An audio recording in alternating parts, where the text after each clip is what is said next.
अगर आप नौजवानों की आंखों में आंसू नहीं देखना चाहते, अगर आप अपने बच्चियों का अच्छा मुस्तकबिल देखना चाहते हैं, तो अल्लाह ने हिंदुस्तान के आईन के ज़रिए आपको हथियार दिया।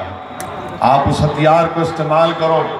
याद रखो, जज्बाती नारों से तुम्हारी नाइंसाफ़ी ख़त्म नहीं होगी, जज्बाती तकारीर से तुमसे कोई इंसाफ नहीं किया जाएगा।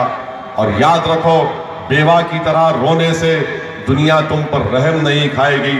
दुनिया की तारीख ये बताती है कि उन कौमों के मसाइल हल हुए जिन्होंने अपने हाथों में अपने मुक़द्दर के फैसले लेने की काबिलियत पैदा की। आज वो काबिलियत आप में है। बहादुरगंज की गरीब आवाम, बहादुरगंज के गयूर नौजवानों, बहादुर यहाँ के हमारे बुजुर्ग, मैं आपसे अर्ज कर रहा हूँ कि आज आपको अल्लाह ने एक मौका दिया है कि आपके पसंद का उम्मीदवार आपके सामने खड़ा है। 3 उम्मीदवार आपके सामने हैं, अख्तरुल ईमान है, महमूद है और जावेद है।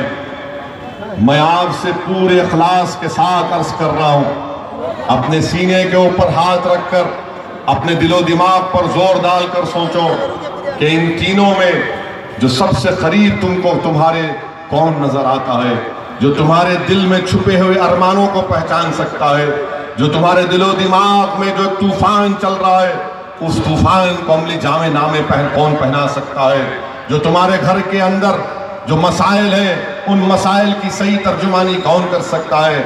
नौजवानों, मैं तुमसे अपील कर रहा हूँ कि कौन इन तीनों में तुमको एक मर्द मुजाहिद नजर आता है जो हिंदुस्तान की पार्लियामेंट में जाकर हिंदुस्तान के ऐवान में तुम्हारी दास्तान को बयान कर सके। मेरी नज़र में अख्तरुल ईमान है।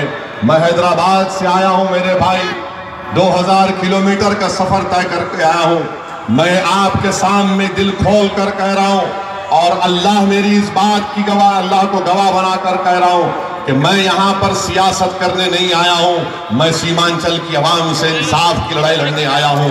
मैं सियासत अपनी जगह पर है, मगर आपकी सीमांचल की ये लाचारगी, ये बेबसी, ये गुर्बत और ये तमाम इस्तेसाल जो हो रहा है, इसका खात्मा करना है मेरे अजीज दोस्तों और बुजुर्गों। वो कैसे होगा? वो किसी सेमिनार हॉल में बैठकर एक पेपर पढ़ने से नहीं हो सकता है। आपको सियासत में हिस्सा लेना है, अपनी जमात मंजलिस को कामयाब करना है। दीगर जमातें भी हैं, मगर बताओ उनमें किस तरह की आज़ादी है।